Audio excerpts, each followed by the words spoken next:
ఈ రోజైతే పొద్దున్నే అయితే సజ్జల దోశలు అన్నట్టు. సజ్జలు మినపప్పు మెంతులు కలిపి అయితే నానేసి మార్నింగ్ అయితే సజ్జ దోశ వేస్తాం. చట్నీకి వచ్చేసి అయితే పల్లి చట్నీ.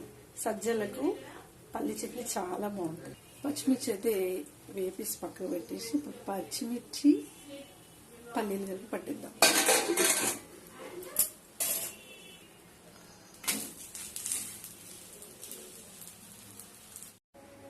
పల్లి చట్నీ అయితే మిక్స్ అయిపోయింది. ఇప్పుడు పోపేసిద్దాం.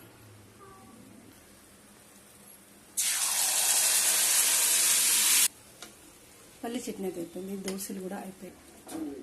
హాయ్, ఈరోజు అయితే నైట్ అయితే ఎగ్ అయితే ఇట్లా ఫ్రై చేసేసాను.